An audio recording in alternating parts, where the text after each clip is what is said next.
A continuación, el Estado de la Nación con Juan Carlos Calderón. Clasificación B, bajo supervisión de un adulto.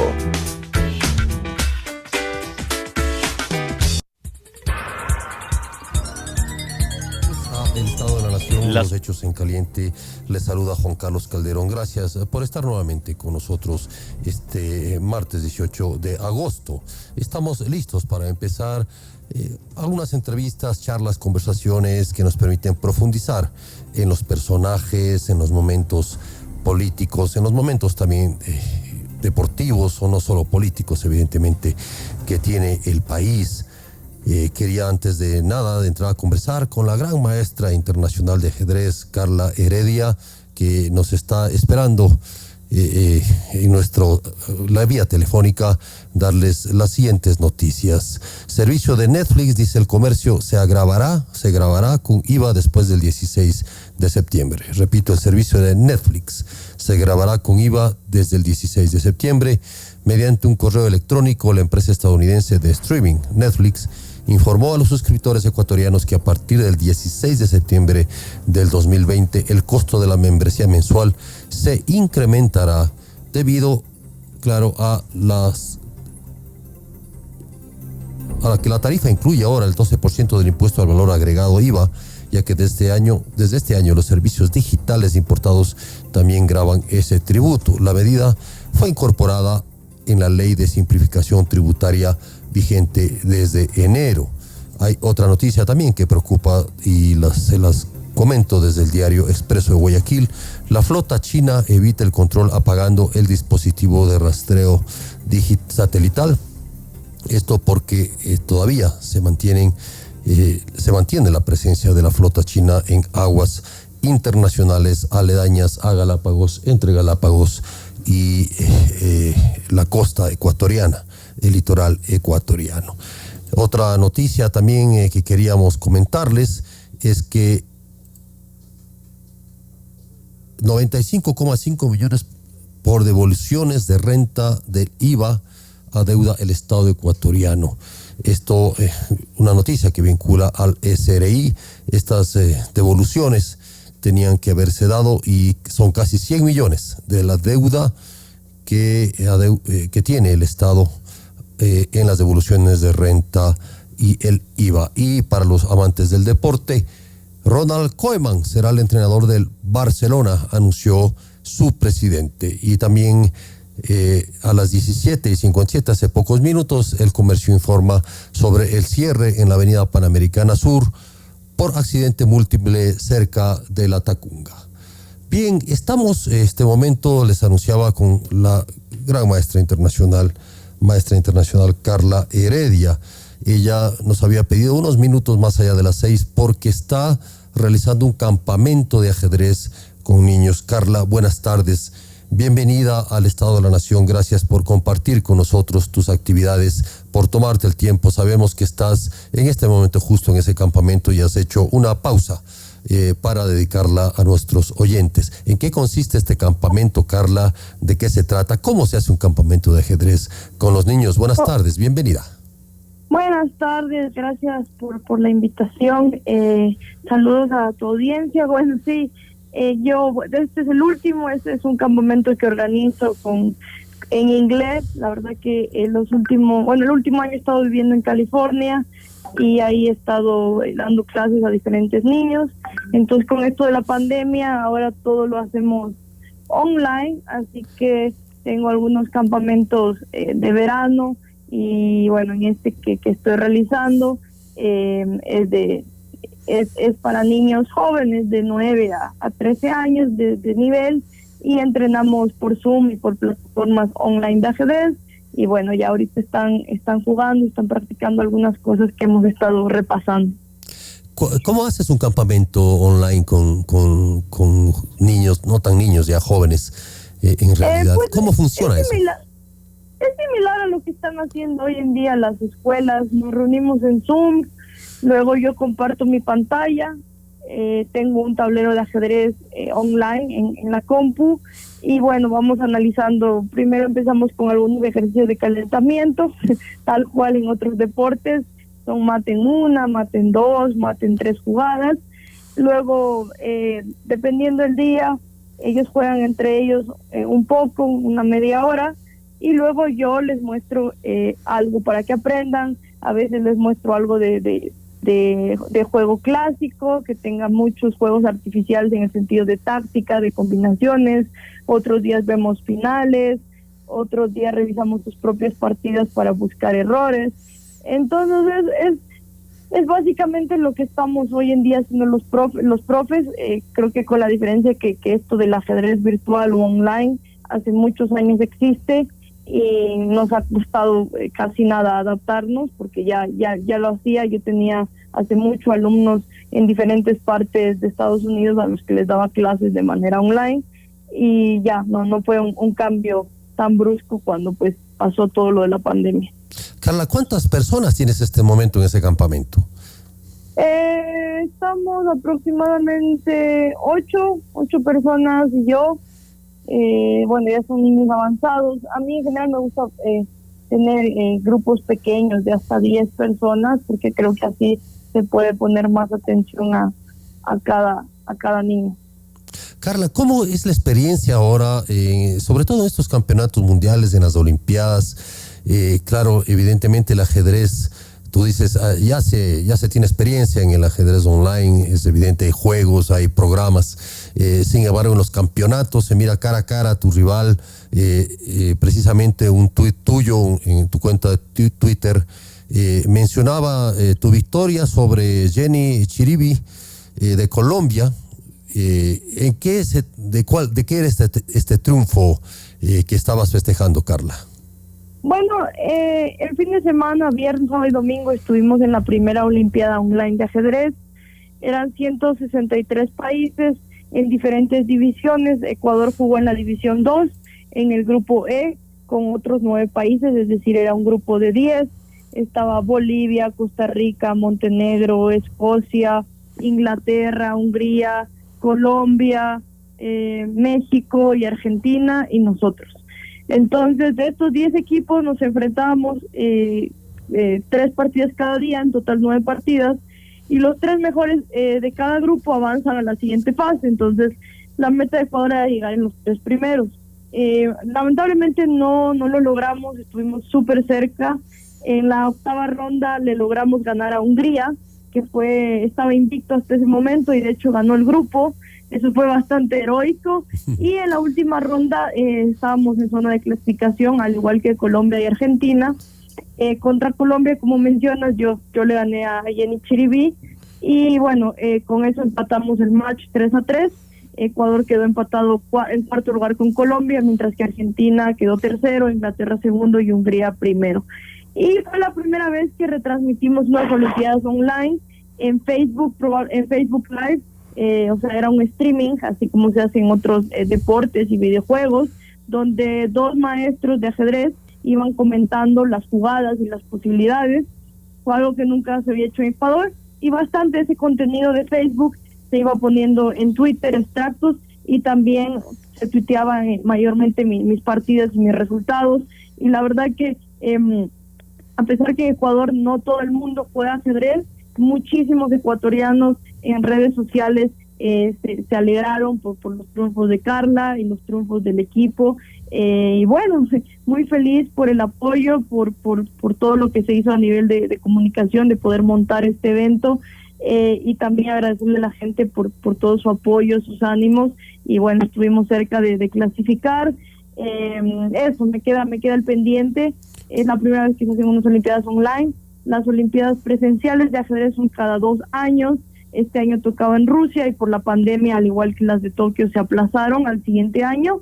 Ojalá que se sigan manteniendo las Olimpiadas online. Sería chévere volver a competir, sacarnos el pendiente de pasar de fase, y bueno, los esperamos para Rusia 2021, que esperamos también montar un streaming que la gente nos pueda seguir en vivo cómo nos va. En esta situación, claro, haberle ganado a Hungría que es una potencia, ¿no?, en ajedrez. creo que les levantó mucho el ánimo al equipo ecuatoriano. Sí, la verdad que antes de jugar contra Hungría, jugamos contra Argentina el domingo en la mañana, a las 11 de la mañana. Perdimos el match, la verdad que éramos favoritos y nos fue muy mal, perdimos. El match acabó a las 11:40 y al mediodía ya jugamos contra Hungría. O sea, a diferencia de las Olimpiadas clásicas, que se juegan, las partidas duran 4 a 5 horas y se juega una por día, en esto eran 3 partidas por día y cada una duraba apenas 40 minutos. Apenas hay 15 minutos y algunos segundos de reflexión por persona. Entonces sí fue como un bajón anímico el perder contra Argentina y me siento muy feliz de haber cogido ese enojo, esa rabia, ese momento frustrante y haberlo convertido en algo que quedará en los siguientes años en los libros del ajedrez ecuatoriano, de poder vencer a una potencia mundial como lo es Hungría, y que eran de largo favoritos que nosotros. O sea, es como cuando Ecuador juega contra Alemania y bueno, obviamente en el papel un equipo de fútbol alemán es favorito que el de Ecuador, pero eso no significa que cuando tienes ganas y cuando te preparas puedes hacer bien las cosas y darle una alegría a Ecuador, y así lo hicimos. Ganamos el match por la mínima, 3.5 a 2.5, y la verdad que estuvo genial. Toda esa emoción y poder compartirlo básicamente en tiempo real en las redes y que la gente esté sintiendo lo mismo que nosotros, ¿no? Esa emoción y esa motivación de decir, vamos, carajo, sí se puede, y bueno, lucharla hasta el final. Oye, Carla, y claro, estar en tu casa jugando con tus papás, ¿cómo es esto? O sea, porque claro, tú juegas campeonatos mundiales, internacionales, olimpiadas, y estás fuera de casa. ¿Cómo han recibido tus papás? ¿Cómo han visto estos juegos? Cuéntanos un poco. Bueno, mis papás hace tiempo que no me veían jugar ajedrez en persona. La verdad que el ajedrez es un deporte como todos, que hay que viajar, pero con las justas viaja el deportista. Entonces viajar con los papás es un lujo que hace mucho no pasaba. Y ahora desde casa montamos toda la sala, me la robé y puse mi tablero, mi compu, pusimos mis piezas de ajedrez, mi bandera de Ecuador. Entonces armaste el escenario más o menos. Sí, montamos todo, o sea, tal cual, producción escenográfica, aquí los tres. Feliz, bueno, mis papás no me habían visto competir hace tiempo, y con mucha tensión y nervios. Ellos también, bueno, mis papás no juegan ajedrez, pero mi mamá y mi papá igual siguen la retransmisión, siguen cómo nos va. Los comentarios de los maestros eran bastante accesibles de entender quién iba ganando, y bueno, ellos son muy creyentes, se ponen a orar, a escribir en el WhatsApp que algún familiar también ore, y en general mandarme buena vibra en estos momentos de tensión y de emoción y de orgullo que representar a nuestro país en el evento más importante que se hace en cada deporte, que son las Olimpiadas. Ecuador no clasificó, Carla, sin embargo, frente a la región, ¿cómo está el país? ¿Cómo ves tú el ajedrez del Ecuador? Bueno, sin duda que son muchos esfuerzos individuales los que hay aquí. Muchos jóvenes como yo entrenan por cuenta propia. Se hace un trabajo a nivel de las federaciones, en lo que es lo juvenil. Luego, cuando ya se llega a lo que es el equipo nacional, que sería ya un alto rendimiento a nivel olímpico, la verdad que no existe trabajo alguno. Es siempre la parte fea del ajedrez, ¿no? De llevar tantas emociones, de representar a un país, y que aunque hay fondos públicos, el deportista que llega al equipo nacional, representa en las Olimpiadas, no tiene apoyo para entrenar, ni un uniforme, ni un torneo. A mí me pasa en los últimos 2 años que no tengo apoyo alguno de la federación ni de la Secretaría del Deporte. A otros compañeros les pasa más años. Entonces siempre está esta disyuntiva, ¿no? Qué honor y qué orgullo representar a los ecuatorianos, y a la par que existan fondos públicos que no llegan al deportista a través de la federación. Es algo muy duro, muy feo, triste de contar. Y a pesar de las adversidades, ahí estamos, porque al final los deportistas nos debemos a la gente, no al gobierno de turno. Entonces, por mi parte, feliz de hacer lo mejor que puedo con lo que tengo y representar a la ilusión, las ganas y la valentía de los ecuatorianos en un evento mundial. Carla, cuando tú mencionas este tema de la Federación Ecuatoriana de Ajedrez, ¿qué tipo de explicaciones te han dado? O sea, o el gobierno, ¿qué tipo de explicaciones te ha dado respecto a esta falta de apoyo? La explicación, básicamente los sueldos se van en burocracia, en la parte administrativa. Luego los dirigentes, ellos sí viajan, pero no, o sea, simplemente que no alcanza. A pesar de eso, la federación recibe alrededor de $60,000 al año. Yo no sé cómo recibiendo ese dinero, que tampoco le soluciona la vida a una federación, pero tampoco es pelo de cochino. O sea, es algo tan absurdo que ni siquiera tenemos uniformes. O sea, así de absurdo es el tema. O sea, si tú ves las fotos, la única que tiene uniforme soy yo, porque yo me lo mando a hacer.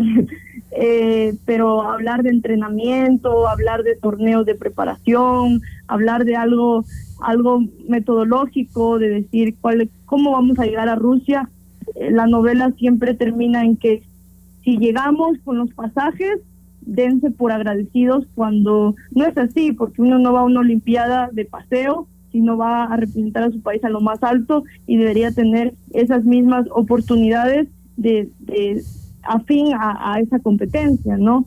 Entonces, eso es lo triste en el ajedrez, pero bueno, o sea, me siento muy feliz con el papel del equipo, con mi papel a nivel individual, de hacer varios puntos, entre ellos ganar a Hungría y a Colombia en mi tablero individual. Ojalá que existan mejores dirigentes a todo nivel, ¿no? De federación, de Secretaría del Deporte, que algún día se pongan la camiseta y en verdad quieran trabajar, y la misma novela de los hospitales no siga pasando en el deporte, que también pasa, ¿no? Espero que no sean todos los deportes. Y eso, contenta, la verdad que muchos ánimos, mucho apoyo en las redes sociales, varios medios de comunicación también estuvieron pendientes de nuestra participación. Mandarle un saludo a tu audiencia, agradecerles por un tweet, por un mensaje. Yo manejo mis propias redes sociales luego de las competencias y leo todo y me llena en verdad de emoción saber que pudimos llevarles en gran manera lo que sentimos nosotros a través del ajedrez, y que sintieran ese ñeque que le metimos a la competencia. Carla, ya vamos terminando para que vuelvas con tus muchachos. Y Carla es psicóloga, es gerente deportiva, también tiene un masterado. ¿Cómo tú financias tu vida, tu trabajo, ya que no hay este apoyo? ¿Qué tipo de apoyos tienes? Bueno, yo tengo 3 trabajos. Claro. Un trabajo es ser profe de ajedrez en una escuela pública en California. Ese es mi trabajo normal de 10 a 5 de la tarde. De ahí trabajo a medio tiempo, soy community manager de una academia de ajedrez en Berkeley, es decir, manejo las redes sociales, los posteos, la planificación. Y para esa misma academia de ajedrez doy clases los viernes y los domingos. Alguien mandaba un tweet que decía algo chistoso, y yo le respondía yo no tengo tiempo para esa gran cosa que la mayoría hace. Yo trabajo de lunes a domingo, lo cual es cierto, que tengo un ritmo de vida bastante a full. Aparte de eso, ya después de mis responsabilidades laborales, que te digo que es un trabajo a tiempo completo y 2 a medio tiempo, entreno ajedrez. Bueno, gran parte de mi carrera es de mi trabajo, y la otra parte sí, muy reconocida con el Banco Guayaquil, que es mi sponsor hace aproximadamente 2 años y medio. Yo creo que justo este patrocinio llegó en un momento muy duro en mi vida, que yo todavía estaba de estudiante acabando mi maestría, es decir, ni siquiera todavía trabajaba, y probablemente en este día no estuviera contigo, ni jugando ajedrez, ni dándole alegrías al Ecuador, si no hubiera una empresa privada detrás que es la que me costea mis entrenamientos, y yo puedo seguir entrenando y jugando un par de torneos al año. Pero obviamente que yo no puedo, aunque me encantaría dedicarme el 80% de mi tiempo a entrenar ajedrez, a competir y darle aún más alegrías al Ecuador, porque yo tengo, a diferencia de la gran mayoría de los seres humanos, un trabajo. Tengo 2, más el que es jugar ajedrez, que ya también es otro trabajo de por sí, son 3. Pero así es la vida. Me siento bendecida de tener trabajo en medio de esta pandemia, de poder seguir compitiendo online. Y bueno, en la retransmisión la verdad que nos fue muy bien. Estuvo Tonguas y la UDLA como auspiciantes, y el Banco Guayaquil, por supuesto. Así que hay que ser, el ajedrecista se vuelve muy recursivo, todo el tiempo tiene que estar innovando, y así lo hemos hecho, ¿no? Así que agradecida por tener esas fuerzas de seguir luchando por lo que me gusta, y más allá de ser una jugadora quien le encanta el ajedrez, ser una embajadora de este deporte y proponer cosas innovadoras, principalmente para el medio ecuatoriano. Carla, quien quiera seguir tus pasos, tus competencias, ¿qué debe hacer? Pues cordialmente invitados, seguirme. Siempre estoy subiendo cosas a las redes sociales. En Twitter estoy como Heredia Carla, en Facebook estoy como Carla Heredia Gran Maestra, que es mi título de ajedrez, que es un título vitalicio, y bueno, en Instagram igual estoy como Heredia Carla, y siempre estoy subiendo contenido relacionado al ajedrez. En Twitter sí hablo un poco más de todo un poco, pero siempre compito, lo subo, pongo los resultados, a veces pongo mis partidas, y obviamente en estos eventos mundiales como es las Olimpiadas le metemos del 100% al ajedrez y a compartir esta pasión que es representar a nuestro lindo Ecuador.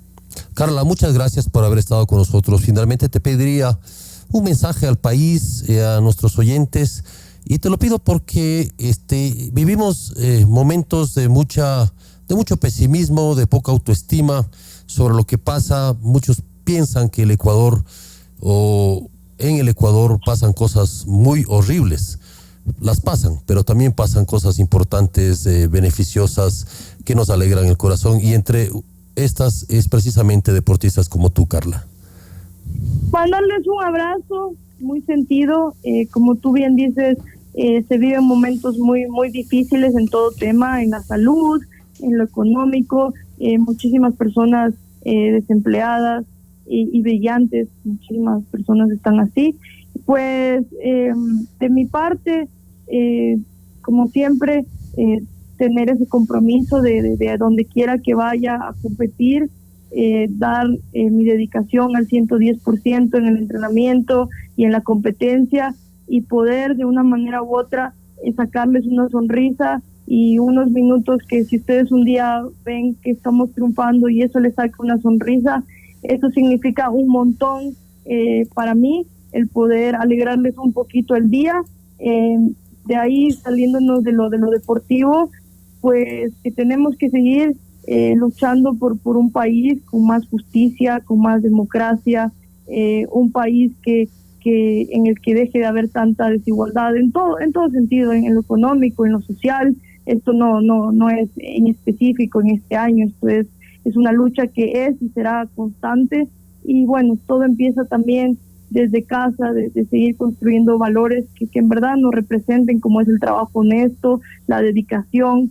Me siento yo muy afortunada de haber tenido y de tener unos padres que de hecho son auditores, una de las profesiones que más ética necesitas tener en tu trabajo. Así es. Y toda la vida me han enseñado como el ejemplo, y a veces uno dice, pero a mí nadie me ve, yo no soy ejemplo de nadie, yo no soy deportista, yo no soy político, da igual.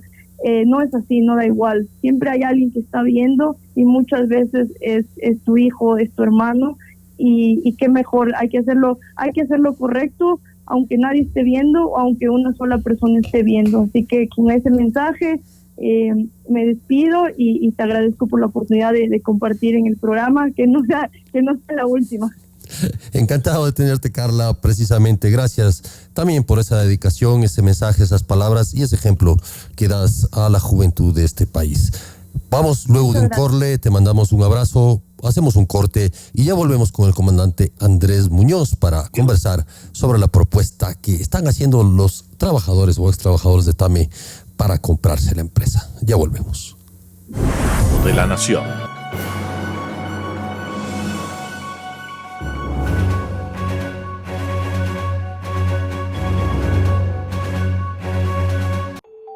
El mundo que veo es justo y libre, donde la gente puede viajar a donde sea y como quiera.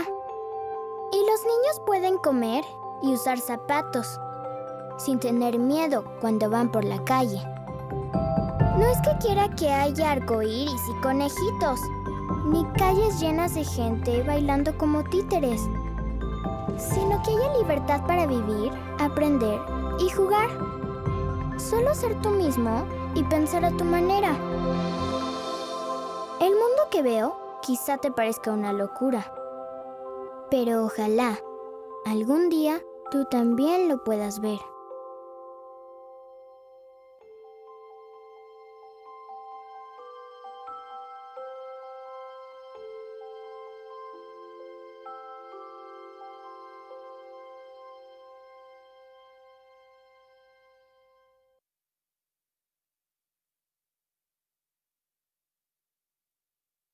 ¿Aún no has decidido qué hacer con la educación de tu hijo? ¿Estás buscando un centro de desarrollo infantil para tu pequeño?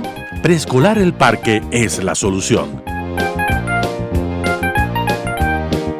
Nuestro compromiso continúa con la educación de los niños. Simplemente nos adaptamos a la nueva normalidad, aprendiendo en casa. Matrículas abiertas para el año lectivo 2020-2021. Aprovecha esta super promoción. Para los niños que se matriculen desde el 15 de agosto al 15 de septiembre de 2020, sortearemos 3 kits escolares. Comunícate ya al 0997-372-081 y sé parte de la gran familia El Parque. Recuerda, 0997-372-081. Preescolar El Parque. Somos tu mejor opción en educación inicial.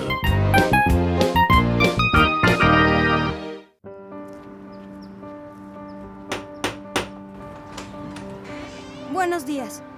Vengo a leerte tus derechos. ¿Mis qué? Todos hemos nacido libres e iguales. No discrimines. Tienes el derecho a la vida.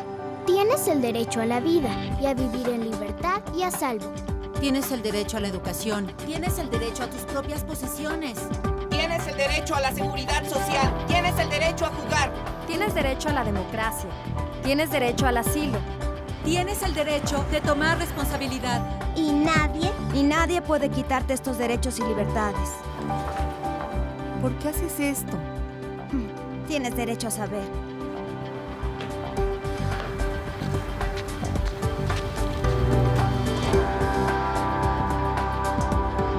El Estado de la Nación. 18:35.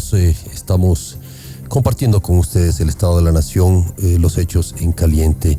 Quizá una de las noticias también importantes que surgió fue el anuncio o la liquidación, no el anuncio de la estatal, la línea de bandera TAME, empresa pública. Sin embargo, este anuncio de alguna manera despertó también ese sentimiento, creo yo, ese espíritu de cuerpo de los trabajadores de la compañía.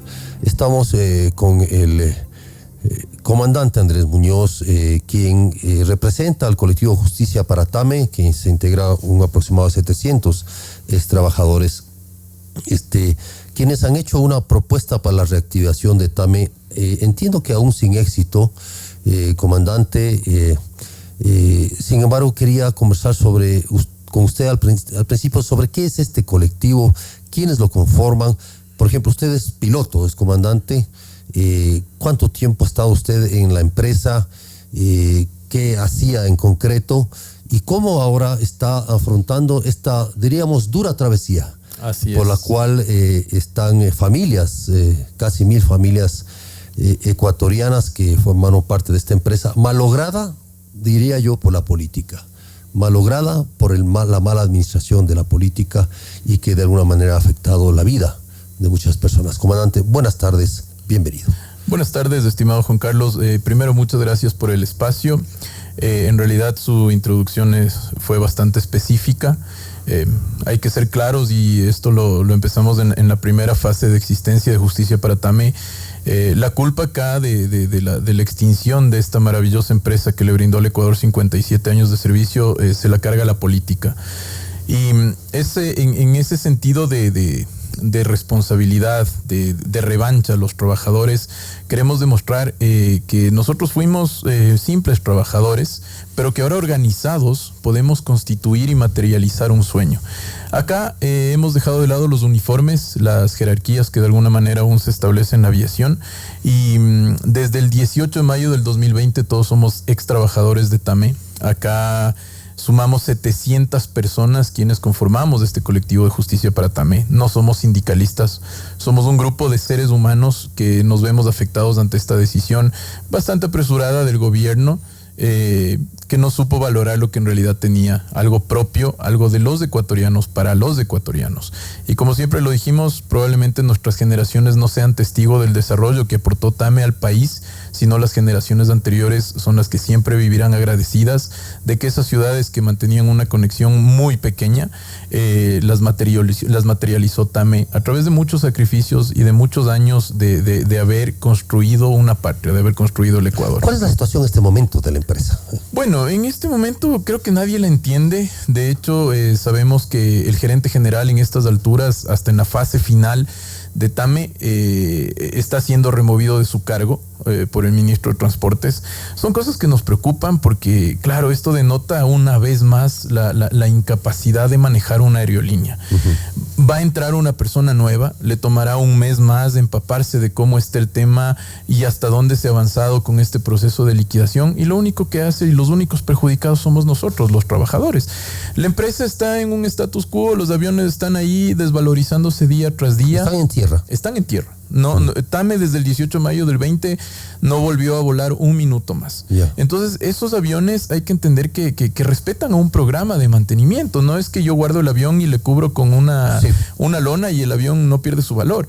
El avión se va desactualizando. Entonces, estamos perdiendo dinero los ecuatorianos. Ahora, ahí me pregunto, perdóneme la comparación, pero yo en la pandemia tuve que, por la cuarentena, cambiar la batería del carro porque le tenía parado.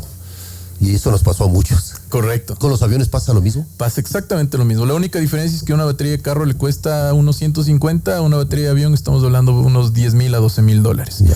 Entonces imagínese la relación. Pero no le prenden entonces, ¿sí? No se le prende. Si ya Tame no tiene ni siquiera presupuesto para gasolina. Ya.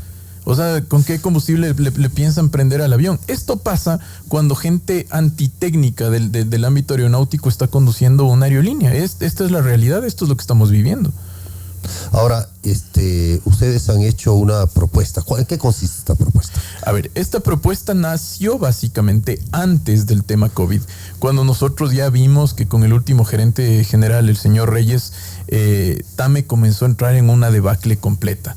Entonces nosotros de alguna manera nos acercamos a la asamblea y les dijimos, oigan, bueno, ¿qué está pasando? Están haciendo vuelos humanitarios y no le toman en cuenta Tame.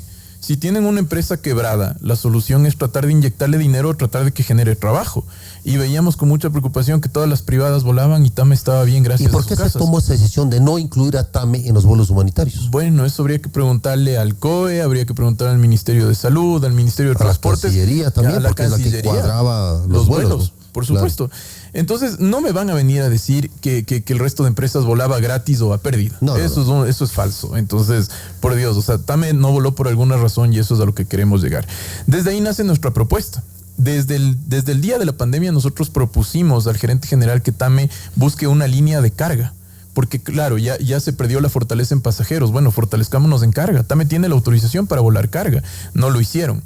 Luego nosotros revitalizamos esta propuesta y dijimos, ok, centrémonos a lo que es nuestro, olvidémonos de los destinos internacionales que le llevaron al fracaso a Tame y volvámonos el Tame fuerte de hace 20 años, el Tame regional. lo vendimos, fuimos donde el ministro de Transporte, le propusimos, nos dijo que muchas gracias, pero que ya el gobierno había tomado su decisión y no les interesaba. Obviamente nosotros dentro de esta lucha resiliente dijimos, bueno, no nos vamos a quedar aquí porque nos están dando el primer espaldarazo. Salgamos al lado privado, veamos si es que a alguien le interesa. Y ahora lo importante, Juan Carlos, es que esa propuesta le ha interesado a un grupo de inversionistas, con toda la seriedad del caso, con todos los acuerdos de confidencialidad que vienen inmiscuidos en este tipo de negociaciones.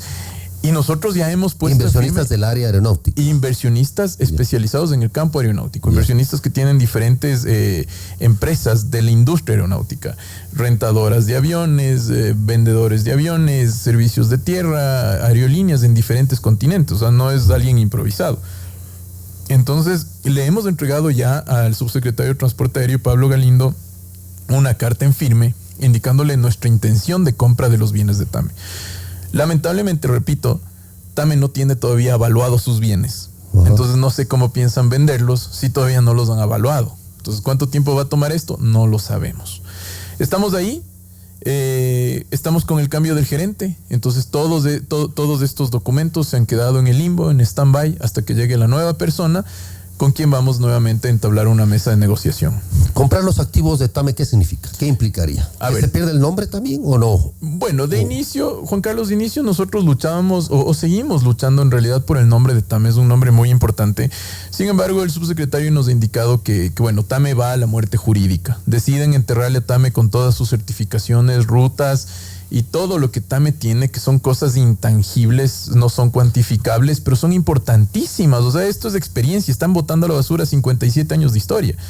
Entonces, bueno, no nos lo quieren dar. Esto no va a detener tampoco nuestra lucha. Nosotros tenemos que seguir adelante. Si tenemos que certificar una nueva empresa, pues lo vamos a hacer. Y ojalá podamos llegar a tener el nombre de TAME. Ojalá en esta negociación podamos tomar ese nombre de TAME, que es importante para todos los ecuatorianos. Quiero ir al punto anterior. Estamos con el comandante Andrés Muñoz del colectivo Justicia para TAME. Usted menciona que hay intangibles ahí. O sea, conseguir una ruta no es fácil. Conseguir una certificación no es fácil. ¿Cómo un Estado, un gobierno, puede echar al traste de la basura de la manera más simple todo esto? Eso es justamente la reflexión a la cual nosotros le estamos pidiendo al gobierno. Nosotros le decimos, oigan, deténganse a pensar un poco. Tienen un grupo de personas, 900 familias afectadas, que se quedaron en el desempleo. Ustedes se han dado cuenta que fueron ineficientes en el manejo de TAME. Dennos una oportunidad. Ojo, no les pedimos nada gratis, Juan Carlos. Repito, son cosas que no son cuantificables. Queremos pagar por todo. Pero, por favor, dennos esa oportunidad de que nosotros, los empleados, por primera vez en la historia, le dejemos brillar a TAME como tiene que brillar, como tuvo que haber brillado. No sé qué vaya a pensar el gobierno de esto. Todavía no tenemos una respuesta oficial. Le digo, es un proceso bastante aletargado, nos preocupa.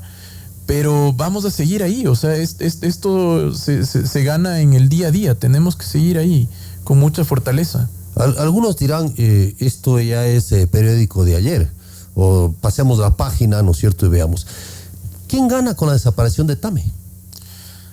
Pregunta difícil, comprometedora, pero voy a tratar de responderlo sutilmente. Lamentablemente, ganan los privados, pierde mucho el país. Pierde mucho el tema de la conectividad, del derecho de la conectividad de todos los ecuatorianos. Ojalá mañana tengamos a las mismas aerolíneas que todavía tenemos en este día. Las aerolíneas están muy comprometidas. Estamos hablando de 2 aerolíneas que se han sometido a un proceso de bancarrota y de una aerolínea que apenas está empezando. Entonces tenemos que pensar en la parte de seguridad de los ecuatorianos. Tenemos que pensar en la parte de certificaciones correctamente realizadas. Y sobre todo tenemos que ver el tema de la responsabilidad. Que mañana no vaya a ser que porque tal ruta o X ruta no me genera el ingreso que yo esperaba, la dejo de operar y me voy. Y que se constituya un monopolio. Vamos a ver qué está pasando en Cuenca. Les invito a los ecuatorianos de Cuenca que vean qué es lo que está pasando. ¿Cuántas alternativas tenemos ahora en Cuenca? ¿Una? Hablamos de monopolio, ¿no? Lo mismo está pasando en Loja. Lo mismo está pasando en Esmeraldas. Entonces, veamos mañana cuando ya salgamos del COVID, cómo esto va a impactar en cuestión de precios, en cuestión de servicios, y veamos con qué se queda el gobierno, para cuando nos necesiten cuando vuelva a ocurrir un terremoto, cuando vuelva a existir una guerra, que ojalá no pase, pero cuando necesiten de TAME, que era propio, que era como un brazo de los ecuatorianos y ya no lo tengan, veamos ahora quién va a suplir esa ausencia. El ministro de Obras Públicas, Martínez, ha dicho que esto es una muerte jurídica que va a desaparecer, que no hay vuelta atrás, ¿no? Así es. Jurídicamente es tajante, esto depende del Ejecutivo, ¿no tienen otras alternativas legales ustedes como para de alguna manera que esta propuesta sea tomada en cuenta? ¿O depende de un ministro? En realidad depende de un ministro y depende del presidente acá, porque hay que entender que quien firmó el decreto 1061, si no me equivoco, fue el presidente de la República. Y en el decreto está claramente establecido que TAME va a la extinción jurídica. Entonces, lo hemos dicho en varias ocasiones, hemos hecho el análisis legal respectivo, el decreto carece de sustento, porque obviamente es solamente un ejecútese, pero no hay un sustento previo que avale esta decisión.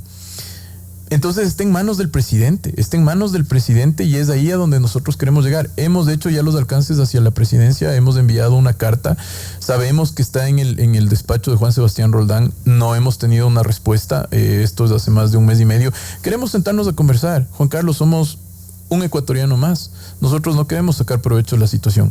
Queremos crearnos nosotros mismos nuestro campo de trabajo y brindarle a los ecuatorianos también oportunidad de que la industria aeronáutica siga creciendo. Porque las otras empresas evidentemente son extranjeras, ¿no? Por supuesto. Las tres. Claro. Son capital extranjero. Estamos con el comandante Andrés Muñoz. Comandante, ¿cuáles han sido las razones de la quiebra de TAME? Le pregunto esto porque, aunque ya es una pregunta un poco repetida que se ha hecho, a mí siempre me ha llamado la atención esto. El gobierno calcula que las pérdidas son de 311 millones de dólares. Así es. Y luego entra una extensión jurídica a una liquidación, es decir, esa platica se perdió, como diríamos. Esa platica de todos nosotros. Así es. Alguien es responsable de esas pérdidas y nadie le va a cobrar a ese alguien. ¿Cómo el gobierno va a responder por 311 millones? Porque el que toma la decisión de cerrar TAME tendría que responder por esa plata, ¿no? Por supuesto. Es fácil, Juan Carlos, vayan a la Contraloría. Hay glosas que están ya muy avanzadas, pero que de alguna manera no quieren progresar más. ¿Quién está deteniendo esas glosas? Hay glosas establecidas a diferentes funcionarios en su época de TAME.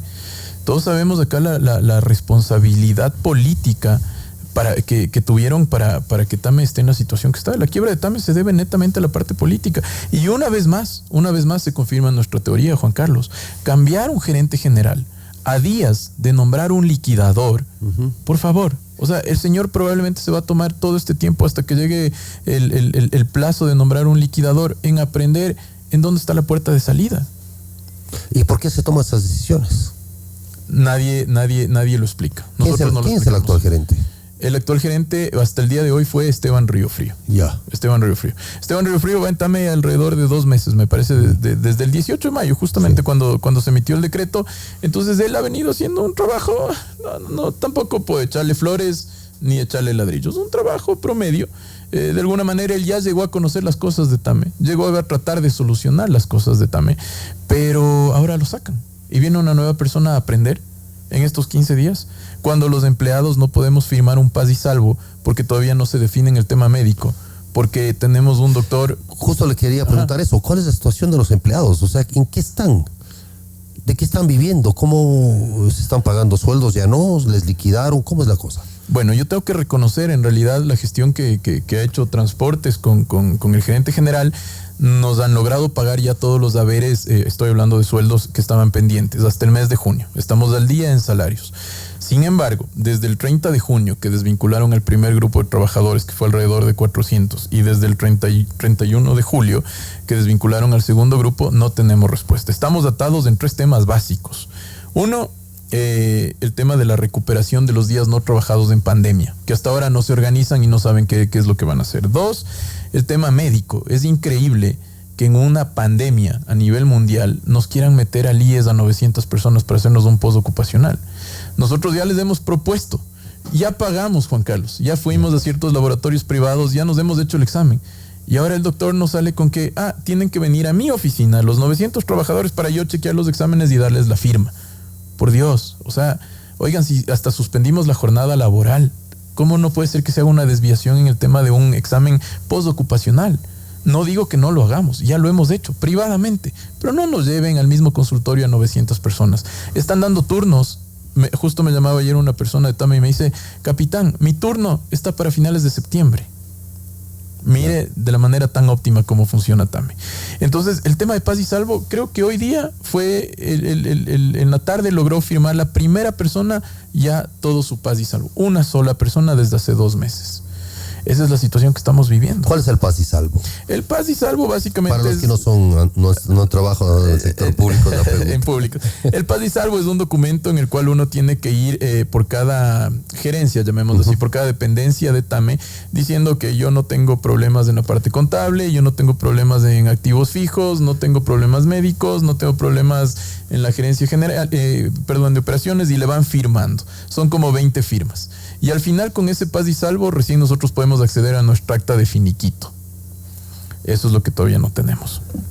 ¿Cuál es la situación, le preguntaba, de las familias? Por ejemplo, en su caso, ¿no? Digamos, porque el tema aeronáutico es muy técnico, es un oficio técnico. Todos los que trabajan en mantenimiento, los que trabajan en campo, en operación, obviamente en tema administrativo puede ser otra circunstancia, pero en el campo operativo, ¿cuál es el futuro de las personas que estaban trabajando en TAME? Voy a ser muy sincero, Juan Carlos, ahora mismo no vemos ningún futuro en la parte aeronáutica, ni en el Ecuador ni en el mundo. Y esto nos obliga a endurecer un poco más este deseo de poder generar nosotros mismos un empleo, de garantizarnos nosotros un empleo. Ahora toda la parte aeronáutica en el mundo está parada. Decir que yo mañana me puedo ir a la India es mentira. No hay opciones de trabajo. Y pues bueno, reinventándonos, viendo qué podemos generar, viendo qué podemos hacer. Otros estamos acá dedicados justamente a este tema de TAME, solucionando el famoso Paz y Salvo, buscando el grupo de inversionistas, tratando de establecer un lazo con el gobierno. Eso es lo que nos estamos dedicando a la gente. Están 900, ahora 700 familias en sus casas, algunos en desesperación. Hay que entender que había gente que ganaba un salario básico. Hay gente que requiere atenciones prioritarias, que tampoco les han dado ninguna atención prioritaria. A ellos por ley debían haberles reubicado en otros ministerios, porque obviamente, Juan Carlos, seamos honestos, una persona con una enfermedad terminal o catastrófica no va a conseguir un trabajo. No pueden echarte por ley, es inconstitucional. Por eso mismo, hay un acuerdo interministerial que indica que ellos debían haber sido reubicados. Sin embargo, no se está dando este procedimiento. Tengo gente que tuvo nombramientos provisionales que no tienen liquidación, cuando la ley dice que los provisionales en 6 meses tienen que cambiar a su nombramiento definitivo. Y tengo gente que estuvo con provisionales durante 6 años y esa gente se va con 0 de liquidación. Chao, a su casa, con sus vacaciones pagadas y vaya. Eso es lo que vive la gente. Eso es lo que la gente no sabe de lo que estamos sufriendo los ex empleados de TAME. Esa es la realidad. Comandante, ¿qué pasa con las rutas y las frecuencias de TAME, las nacionales? Es decir, obviamente hoy el mercado está absolutamente deprimido por la situación de la pandemia, pero en algún momento, aunque se están haciendo vuelos y todo, llegará a su 100% como estaba antes. ¿Qué va a pasar con, sobre todo, los usuarios? Bueno, justamente es lo que le decía hace un momento. Veamos cuando ya la situación vuelva a ser normal, cuando el usuario ya demande de un servicio mayor en el tema de transporte aéreo. Ahí vamos a ver en realidad si esta decisión es buena o fue pésima. Yo me voy por la segunda, ojo, me inclino a la segunda. Entonces, esto lo vamos a poder ver en algunos meses. En realidad, nadie tiene el futuro en sus manos. No sabemos cómo va a ser la reacción post-COVID. De hecho, ahora, como usted lo decía, está muy deprimido. Pero en un corto plazo vamos a ver realmente cuál fue el daño que se le hizo al país. Recuerde que TAME no solo cumplía las rutas que le generaban dinero. Y eso hay que ser muy claros. Entonces, hablar de $311 millones de pérdidas así en frío es no tener corazón. Porque en realidad probablemente eso fue inversión. ¿Qué pasa con los ecuatorianos de Esmeraldas? Pregúnteles cuál fue la única aerolínea que les conectó Esmeraldas en los últimos 20 años. A la misma gente de Loja. Por Dios, pregunten. Desde hace 20 años la única aerolínea que conectó, me parece que Ícaro voló un tiempo y luego TAME. Y TAME siempre estuvo ahí. Y TAME siempre estuvo en Nueva Loja, en El Coca, en Galápagos, atendiendo esos puntos donde nadie iba. Con Loja sí debo decir que era fácil entrar, pero no era fácil salir. Así es, así es. Y eso es un punto que se debe analizar, el tema de seguridad. Ajá. O sea, muchas veces la gente emite un criterio muy ligero y dice, es que TAME siempre me dejaba botado en Loja. Oiga, agradezca que está con vida y podemos conversar ahora. Lo increíble o lo desproporcionado hubiese sido que nosotros hubiéramos tomado decisiones sabiendo que Loja es un aeropuerto complicado. Tiene un viento bastante fuerte, aumenta el riesgo de la operación. Entonces yo tengo tablas que debo respetar. Entonces no por hacer dinero voy a jugar con la vida de los pasajeros. Por eso es que tenemos 0 accidentes en Loja. Y ojalá se mantengan así. Loja es de los aeropuertos más difíciles del mundo. Entonces eso es responsabilidad. No era solamente irresponsabilidad de TAME o porque los pilotos no queríamos. No, atrás de esas decisiones estamos garantizándoles sus vidas. Finalmente, comandante, ¿qué va a pasar de aquí en adelante? ¿Cuál es el camino? ¿Están esperando una respuesta? Y si tenemos que el coronel no tiene quien le escriba, si no recibe una respuesta, ¿qué va a pasar? Bueno, en realidad nosotros no queremos atarnos solamente a que nuestra decisión se decante a través de la parte política. Ya conocemos cómo funciona esto, entonces nuestra decisión no va a estar anclada a la parte política, sino nosotros vamos a seguir desarrollando. Conforme se vaya viendo el panorama, nosotros vamos a caminar sobre las oportunidades que se nos vayan presentando. Ahora sí, aprovecho este espacio y le pido al presidente de la República un diálogo. Sentémonos a conversar, señor presidente. Queremos hacerle una propuesta sensata. No queremos nada gratis. Repito, los trabajadores de TAME no queremos nada gratis. No queremos nada regalado. Queremos pagar absolutamente todo. Pero necesitamos conversar con usted, presidente. Escúchenos. Por lo menos para el final de la reunión darnos la mano, bueno, ahora toparnos los codos y decirnos gracias por habernos dado esa deferencia. Pero creo que nos merecemos ser escuchados. Estamos siendo resilientes, estamos proponiendo en medio de una crisis. Tenemos un grupo de locos extranjeros que le están apostando al país, que están decididos a meter millones de dólares en el país. Creo que el país necesita reforzar su economía. O no sé si es que yo me estoy equivocando, pero creo que deberíamos ser escuchados. Atienda a esas 900 familias que nos estamos quedando en la calle, presidente. Escuchémonos, conversemos y ojalá podamos seguir avanzando con este proyecto. ¿Cuántos aviones están en tierra en este momento? 5 aviones y un avión que está accidentado en Cuenca. Ese es el famoso del seguro que no se pagó. Eso, ¿cuánta plata se calcula que estaría ahí? Bueno, de hecho nosotros hemos estado ya un poco avanzados en el tema de avalúos. Claro, no son avalúos oficiales porque es TAME quien tiene que poner el precio, pero estamos hablando de alrededor de unos 12 millones de dólares entre esos. Perdón, son 5 aviones y hay 2 aviones en el oriente, 2 aviones Kodiak. Entonces serían 7, más o menos estamos hablando de unos 12, 13 millones de dólares en aeronaves. Que se puede perder además. Que se está perdiendo, Juan Carlos. Claro, se están dañando. Se están dañando. Mañana cuestan menos de lo que cuestan ahora. Ya. Entonces, por Dios, no tienen presupuesto para mantener a los aviones. No tienen presupuesto para la gasolina. Vendan esos aviones. Sentémonos, conversemos. Estamos dispuestos a ponerles el dinero cuando ustedes lo requieran. Bueno, gracias al comandante Andrés Muñoz. Ese es el pedido concreto al presidente de la República desde estos micrófonos. Y yo creo personalmente que esto debe ser atendido y en general debe ser escuchados, porque si no me pondría a pensar que hay intereses mucho más, otro tipo de intereses, diría yo, para favorecer a otro tipo de capitales, incluso de dudosa procedencia, me atrevo a decir, respecto a el tema aeronáutico en el Ecuador. Veamos qué va a pasar con este tema, estaremos pendientes. Gracias, comandante, por estar acá. Nosotros volvemos en la próxima oportunidad, el próximo jueves. Gracias por su cordial atención. Una buena noche.